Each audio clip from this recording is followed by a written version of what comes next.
including Lara Logan's powerful rebuke of the media, a risk that may cost her a future, and also the lawyers for Nicholas Sandmann. Lin Wood, yesterday filing a $250 million lawsuit against the Washington Post. He joins us tonight with an exclusive interview.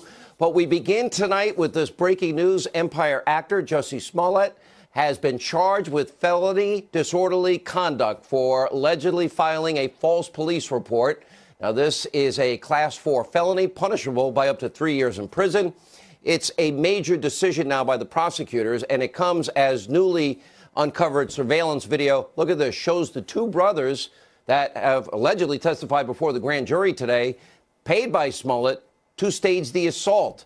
And they're purchasing multiple items that were used in what now looks like a hate crime hoax, including glasses, a ski mask, even a red hat. And earlier today, these two men literally testified before the grand jury against Smollett. Now, with evidence mounting, Smollett is in serious legal jeopardy tonight, and it could get far worse. Federal charges could also be on the way. But tonight, Smollett's attorneys, they are pushing back in a statement. It says, quote, like any other citizen, Mr. Smollett enjoys the presumption of innocence, particularly when there has been an investigation like this one, where information, both true and false, has been repeatedly leaked.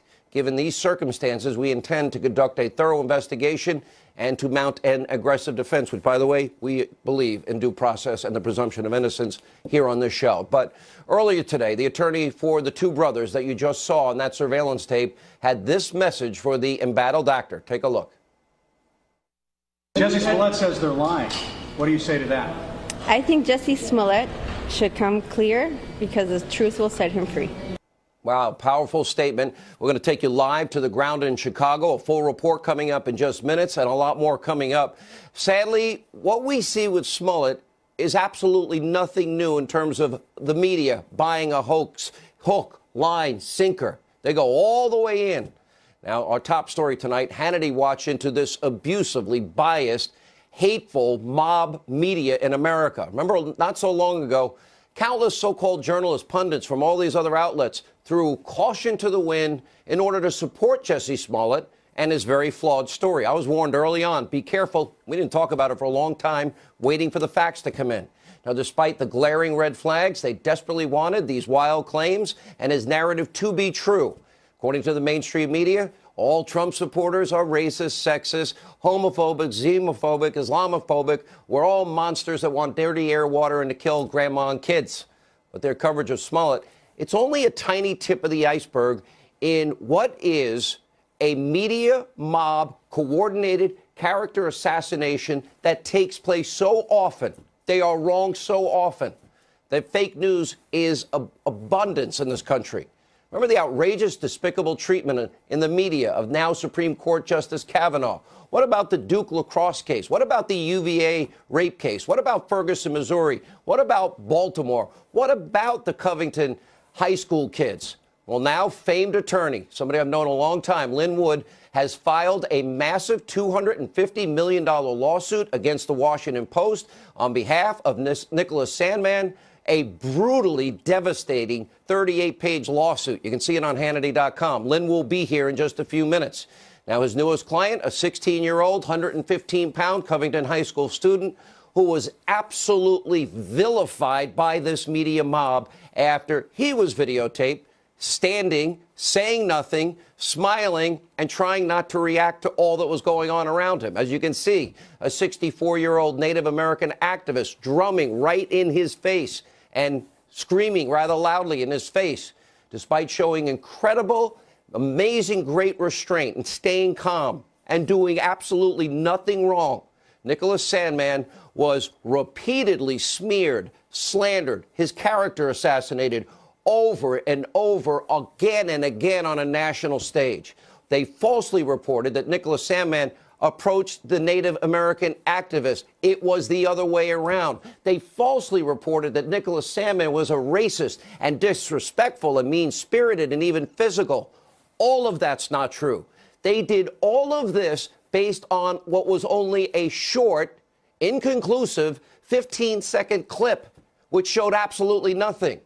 But from print media, Hollywood actors and actresses, Democrats, cable news, major networks, nonstop, absolute, complete pile-on. Fake news, character assassination against a 16-year-old kid that it turns out did nothing wrong, except maybe wear a MAGA hat. Watch this. Some students harassing an older Native American man, a Vietnam vet, in the midst of a special ceremony. But Native American advocates say the video speaks for itself. He got caught doing something that was incredibly racist and disrespectful. It sounds like the main one who was standing right in the face of the Native American leader is already regretting some of those actions. There were a lot of people who said that, build the wall, said that was shouted. These actions of our students are inconsistent with the teachings of our church. And they're all jeering and they're dancing. He's got this smug look on his face. And let's not lie, everyone that sees that smug look wants to punch that kid. That young man there does not look like someone who is appreciative and considerate of this culture and this chant going on. I blame that kid. What a little smirk face. And while the media mob was besmirching the character of this young Covington High School student, they essentially ignored the group of black Hebrew Israelites. We have it on tape. They could have found it in 5 minutes, that were shouting at the kids vile, racist, homophobic comments at Sandmann and his classmates. Nicholas Sandmann never responded under the most difficult circumstances. The only thing he responded was to encourage his fellow classmate not to respond. Watch and listen. This is the religion of America. Let's make America great again. A bunch of child molesters. That's right. Just like your damn Donald Trump. Dude, look at all these dusty crackers with that racist garbage on. Look at these dirty crackers. Wow. All the media had to do was a little bit of work. Ask a few questions. They had easy access to this tape. But the media mob, they chose to rush to judgment, deny due process, guilt by accusation, and vilify and destroy the reputation of a 16-year-old kid and others. After all, he was wearing a red "Let's Make America Great Again" hat and attending, he's pro-life, a March for Life rally, which, according to so many in the media, that's a vile, bigoted act. Watch this. It has become an invitation for confrontation. Some have even referred to the hat as a modern-day version of the Confederate battle flag. The hat in some ways represents, for many of us, a kind of racial animus. The MAGA hat carries a certain connotation that provokes a conditioned reaction from many people, especially for marginalized people. Just think about the symbol of that red hat. When I see the Make America Great Again hat now, Chris, I am triggered. Nicholas Sandmann's public persecution was widespread, all on various, almost all liberal media outlets. But the Washington Post, they were one of the ones that led the way. And Sandmann's suit affirms that. Listen to this, a 38-page brutal takedown.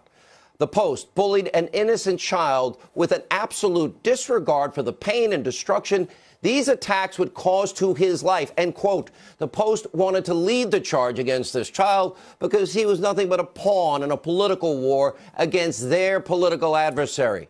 Harvard law professor Alan Dershowitz believes, and I agree with him, this is a very reasonable case with a really good chance of coming out in favor of Nicholas Sandmann against the Post, by the way, and I'd predict others. There is a ton of precedence in this. What we see with Sandmann is nothing new. You know, I met Lynn Wood, who's going to join us in a minute, in 1996. Before the year I started here at the Fox News Channel, I started in October of 96 after the Olympics was in Atlanta. He was representing Richard Jewell. 1996, in the immediate aftermath of the Olympic bombing, Richard Jewell was heralded and considered a hero after he spotted a suspicious bag. He pushed people away from the scene. He literally single-handedly saved countless lives in the process. But then the Atlanta Journal-Constitution, they pointed the finger at Richard Jewell, writing that hero guard may have planted the bomb. The media mob all piled on in that case, too. Why? Because they said he fit the vision or the profile of a lone bomber, single white man, and he lived with his mother. I happened to be on the air at that time in Atlanta. I found out later, I didn't know it at the time, Richard Jewell was actually listening to my radio show. He told me later I was the only person that didn't rush to judgment because I thought it was ridiculous. Well, just because he lives with his mother doesn't make him out to be a terrorist. I learned a valuable lesson. It has served me so well ever since. In the end, it turned out the media mob was dead wrong. I was right. Jewel was innocent, and he was a hero. Linwood likely made him a very rich man. I haven't seen the settlements. Sadly, to this day, I believe that Richard died. He died at the age of 44 from a heart attack. I guarantee you, they say stress contributes to heart attacks. I strongly believe in my heart, no medical assessment, that this so devastated Richard Jewell that it probably increased his stress load, which led to an early death. Now, we cover every controversial case.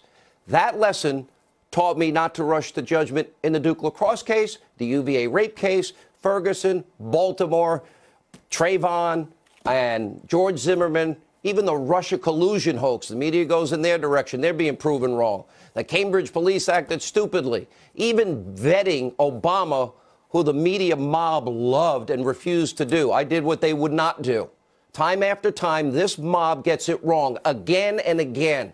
And the media and their friends on the left are always happy to smear, slander, besmirch anyone and everyone as long as it fits into their divisive political narrative. Now, this has been the case for decades, but it's never been this bad. In the era of Trump, it has become obvious more than ever. Let's take a look. Is this president trying to impersonate Hugo Chavez, Recep Tayyip Erdogan, Vladimir Putin? He's not of sound mind. That's somebody that clinically you look at and say, there's something wrong there. Donald Trump, again, being a schmuck. We can surely say his words have absolutely emboldened white supremacists. He has given oxygen to racists. I think you're elevating Trump to evil, whereas having raised 3 kids, I just think he's a giant toddler. Is it possible that she's not concerned with his mistresses because she was one of them? Is that possible? We can no longer say Trump's the bad guy. If you vote for Trump, you're the bad guy. Every second, every minute, every hour of every day, of every week, of every month, of every year since Trump's been president. By the way, former CBS journalist, great journalist, incredible bravery, Lara Logan summed it up perfectly. Take a look. The media everywhere is mostly liberal, not just in the U.S. But in this country, 85% of journalists are registered Democrats. So that's just a fact, right? No one's registering Democrat when they're rarely a Republican. So the facts are on the side of what you just stated. Most journalists are left or liberal or Democrat or whatever word you want to give it. I always joke that the other 14% were too lazy to register. And there's maybe 1% that's on the right. Yeah. Now, Lara went on to say she's probably committing professional suicide with that admission. By the way, she will join us in this show tonight. First, before we talk to Attorney Linwood, we have other big news. It appears the Mueller probe is finally wrapping up. Sources telling the Fox News channel the investigation is, quote, near the end game. And while the Department of Justice, the special counsel's office, have declined to comment, even fake news CNN, maybe they got something right. They're reporting Mueller could submit his findings to the Attorney General, Bob Barr, as early as next week. Earlier today, the president had a lot to say about the release of the report, saying that it is all in the hands of his new Attorney General, not him. And Justice Department rules say he decides. And according to special counsel regulations, Mueller will provide a confidential report to the Attorney General, Bob Barr, explaining the decisions reached by the special counsel. Next, the Attorney General will notify the chairs and ranking members of the House and Senate Judiciary Committees, quote, upon the conclusion of the special counsel's investigation. It is totally in the hands of the Attorney General and his alone to decide what, if any, details can be released in compliance with the law. He can control the timing of that notification over, quote, legitimate investigative or privacy concerns. Now, also remember, these regulations, they were presented to Congress 2 decades ago by Democrats. Janet Reno, the AG, Deputy AG Eric Holder.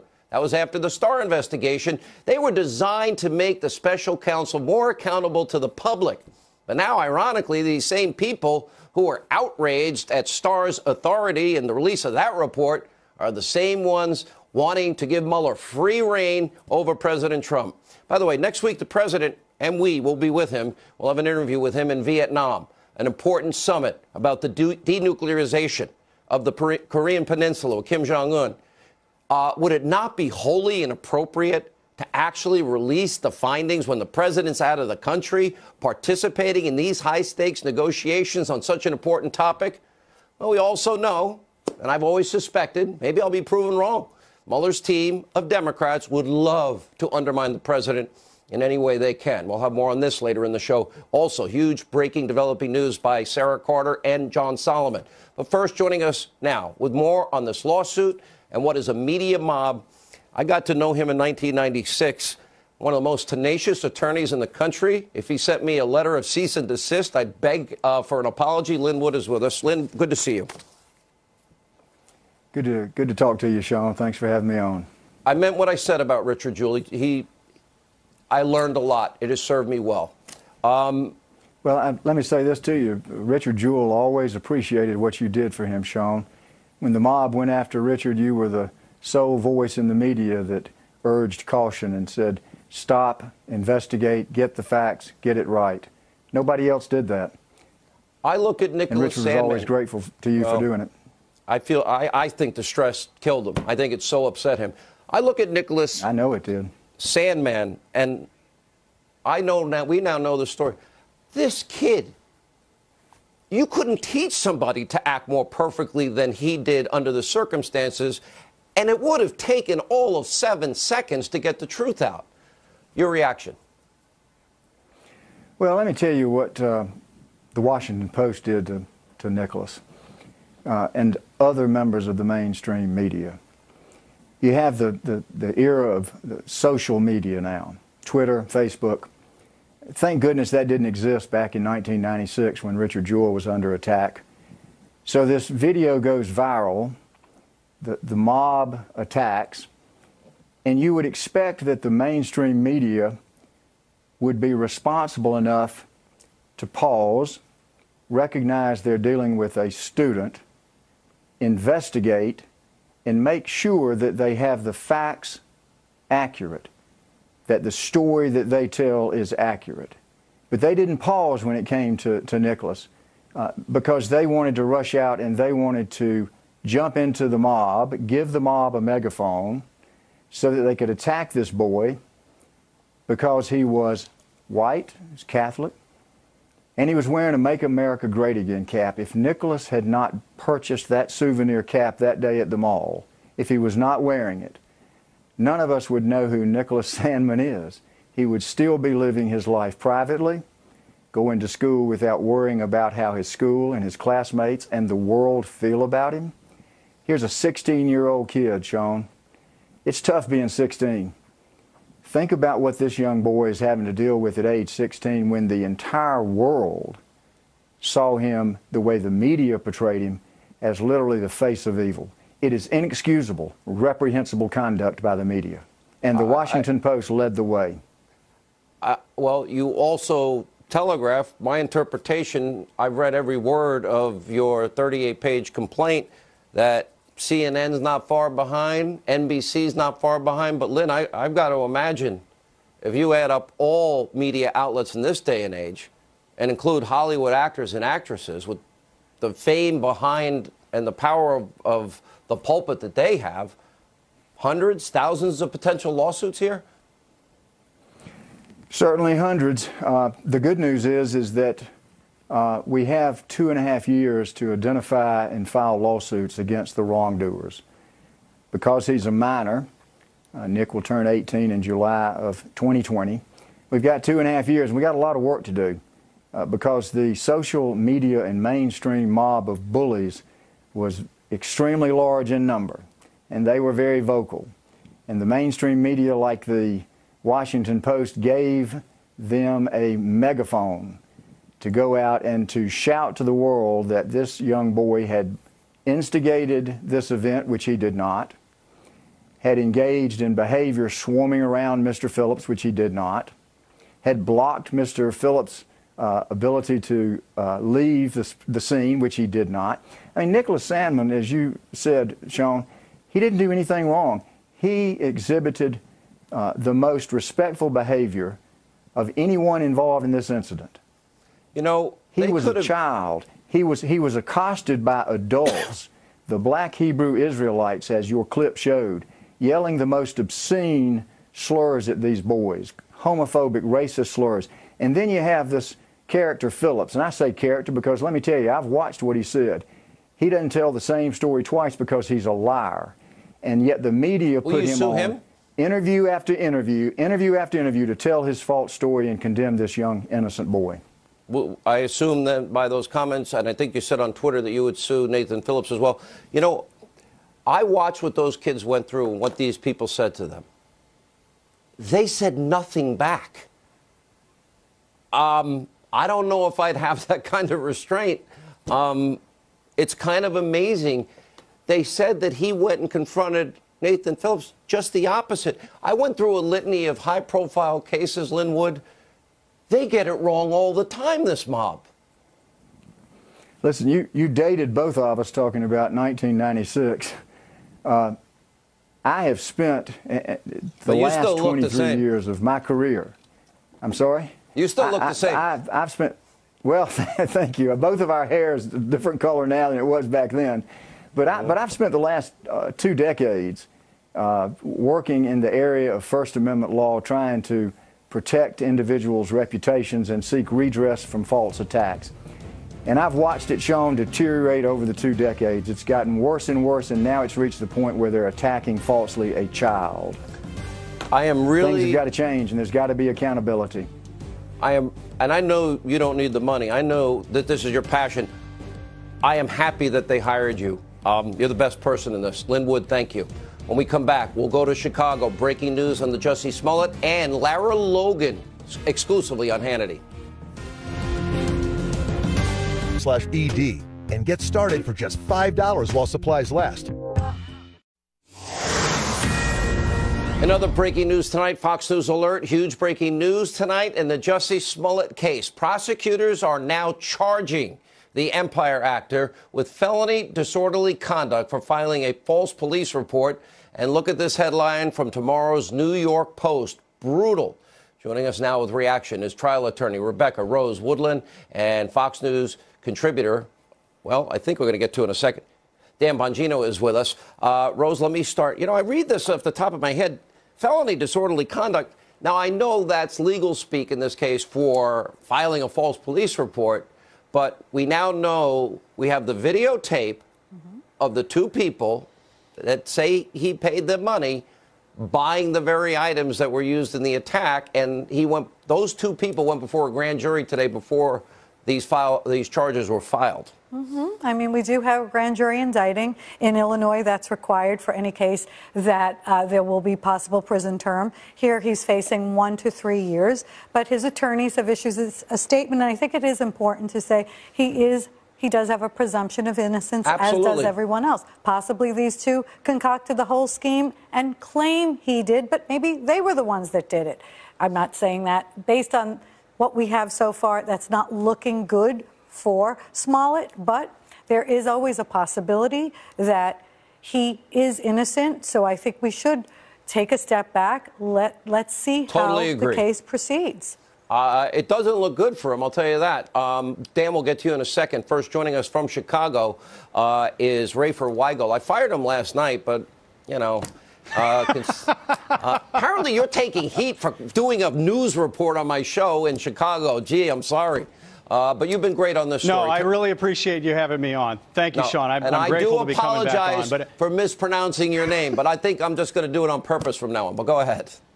No, I mean, listen, it was good TV. But no, as you said, Sean, this does not look good for Jussie Smollett. Chicago police are essentially now accusing him publicly of making the entire thing up. And it looks like we can now start to use the word that police asked us not to use before, and that being hoax. Smollett's legal team and prosecutors met today for several hours at the Cook County Courthouse trying to work out some kind of an agreement. No agreement was reached, and therefore prosecutors put the grand jury in play.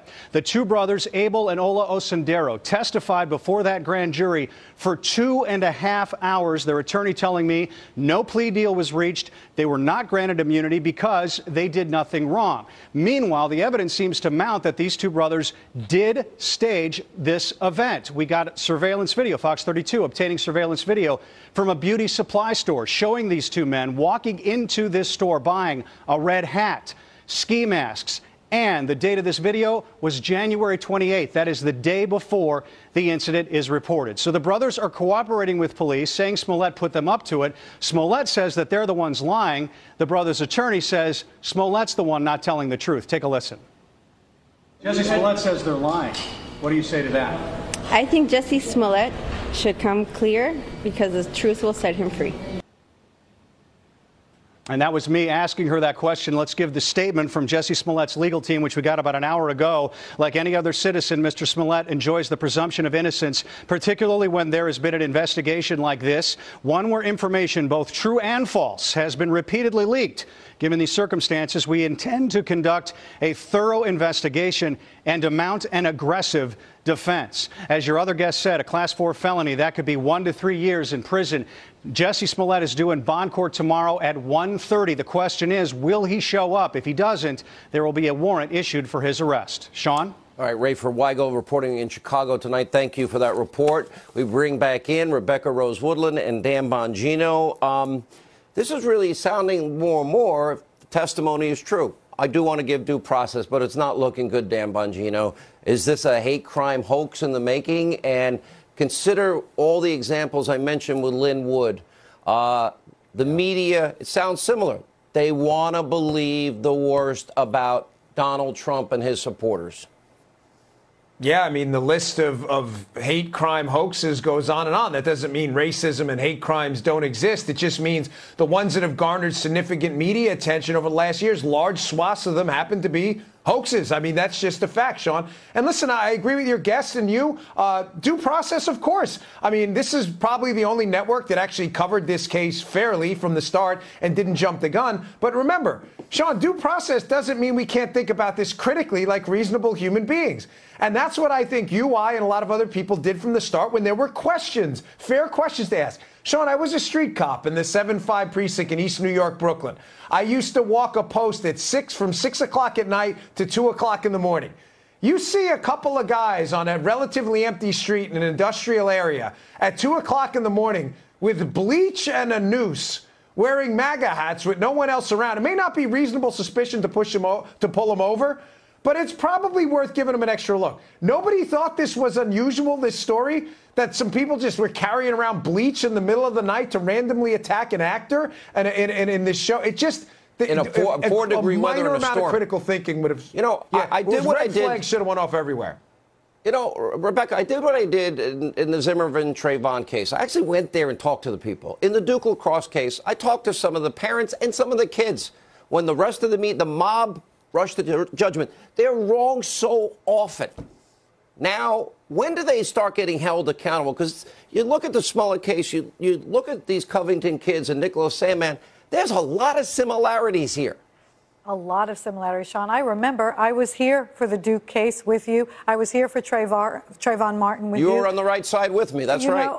And what's unfortunate here is if Jesse did this, why? Why are you playing into such hate, such negativity, when there's such an opportunity now to bring people together? But but the media has a narrative.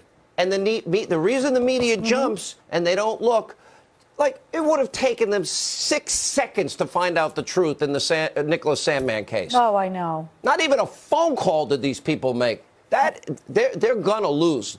Lynn Wood is going to destroy every one of these big media outlets. I guarantee it. It's a slam dunk, and they will all pay. Sure.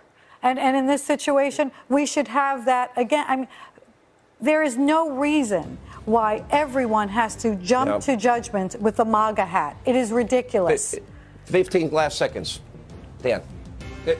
Sean, listen, you asked who's going to hold the media accountable. It's already happening. The court of public opinion is all that matters, and very few people trust the media anymore like they used to 50 or 60 years ago. Thank you both. When we come back, huge breaking news on the deep state. Get this. Turns out the FBI's top lawyer wanted to charge Hillary Clinton.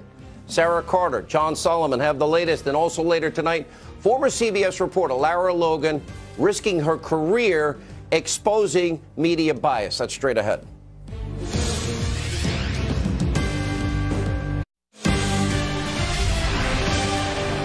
know he's a tremendous man, a tremendous person who really respects this country and respects the Justice Department. So that'll be totally up to him. Yeah, and by the way, Democrats, Janet Reno, Eric Holder, they were pushing that. President Trump earlier today making it clear that it is up to the Attorney General, William Barr, on whatever release or no release of Mueller's findings. Tonight, we do have major developments. Hannity watch on the deep state, unelected bureaucrats caught trying to undermine President Trump. First, to prevent him from getting elected, and then to undermine his election and undo the will of the American people and their blind loyalty to James Comey. All right, with our reports tonight, Sarah Carter and John Solomon reporting. Former top FBI lawyer James Baker believed the Clintons' use of a private server was, in fact, enough to secure an indictment and charge her for violations under the Espionage Act. And I'll add, yeah, deleting subpoenaed emails is another thing. Baker suspiciously changes his mind after discussions with Comey. Of course, a Clinton lover and other senior officials. Remember, it was disgraced FBI official Andrew McCabe ramped up his efforts to undermine the president after Comey was fired in May of 2017. Oh, and don't forget, well, maybe we'll tape the president. Maybe we'll invoke the 25th Amendment. Here now, the Hill's John Solomon with his report also about a possible third dirty dossier. Yep, Bruce Orr's wife, Nellie. Yeah, she produced it. John Solomon from The Hill and Fox News contributor, Sarah Carter, investigative reporter. Sarah, let's start with the FBI issue first. And both you and John report this, that Baker originally believed what we all know is a fact. Hillary Clinton committed a felony that was the violation of the Espionage Act, and I believe obstruction of justice after, and they rigged the investigation. Yeah, Sean, what's so fascinating about Baker's testimony is that he's going through this back and forth with John Ratcliffe out of Texas, who's questioning him about this. And he specifically states that he absolutely believed from the beginning, when he went through this binder, he was basically given a binder with the classified emails, with documents. He was appalled. He didn't see any other way around it but to charge Hillary Clinton. And he continued to battle, according to his own testimony, with people in his office, along with Comey as well. He had these arguments going back and forth until the very end. And it wasn't until the very end that he changed his mind. But more importantly, when Ratcliffe questions him again, and he says, do you still believe it is appalling what happened, the mishandling of these classified documents, which Baker himself describes as highly classified documents? He said, yes. He basically said, yes, even to this day, he believes it was appalling. I think the question is, why at the very end did he because the answer is they wrote an exoneration in May. That's right. Strzok, who said Clinton should win $100 million to zero, he conducted the interview. The fix was in. She got away with stuff no other American citizen could ever get away with. And then the dossier, the Russian lies, ironically, never investigated, lying to the FISA court, then using it to sabotage and unseat a duly elected president. John Solomon, you report on this as well as the third dossier written by and produced by Nellie Orr, Bruce's wife. Yeah, I'm really struck today. Sean, early in the show, you talked about how much the story shifted on Covington, how much it shifted on the attack in Chicago. Think about how much these two stories on Hillary Clinton and Donald Trump have shifted from what the media originally reported, what we now know today. For a long time, the FBI said everyone was in unanimity about not charging Hillary Clinton. Now we find out to the very last minute James Baker is fighting and disagreeing with that decision. And when we started, we were told that the Trump investigation had to be open because there was actionable foreign intelligence suggesting he was compromised. Now we know that intelligence was nothing more than Christopher Steele and Sidney Blumenthal, and now the wife of Bruce Orr, Nellie Orr. After learning what Christopher Steele sent to the FBI, I report that Bruce Orr told the Congress his wife put her own dossier together, put it on a memory stick, gave it to him, and he routed it to the FBI, despite the fact that there are conflict of interest rules that say justice officials should never get involved in cases where their spouse has a financial interest. It's remarkable. This story has evolved so much. We only have a small sampling of all these interviews. We don't. There's so much information. Do you both agree with me? Exit question. That, in fact, when everything comes out, there's at least probably a dozen people that should be charged here? Sarah? Yes, absolutely, if not more. If not more, how many more? Yeah, I would say definitely between 12 and 20. And John? Yep, the House Republicans who did all these interviews, they're preparing criminal referrals right now. I'm told gotta be at released. least 9 they're going to make right off the bat. All right. Yeah, real quick, John, you have sources in the special counsel's office. What are you hearing about what will be in this report supposedly released next week? Real quick. I think the end is near, and I think there will be no charges against the president recommended. No Russia collusion. 2 years. Wow. Of media lies, the mob mentality. You guys have been phenomenal. We started 2 years ago this March, both of you breaking open the story. You both deserve credit. All right, our next guest, stay tuned, caused quite a stir. Former CBS 60 Minutes reporter Lara Logan is here to explain just how the anti-Trump mainstream media truly is, even risking her total career in doing so. Next. In a digital scale, go to stamps.com/try and never go to the post office again. The media everywhere is mostly liberal, not just in the US. But in this country, 85% of journalists are registered Democrats. So that's just a fact. We have few conventions, if you like, because they're not really rules, but that you need at least 2 first-hand sources for something, right? Those things help keep you, keep your work to a certain standard. Those standards are out the window.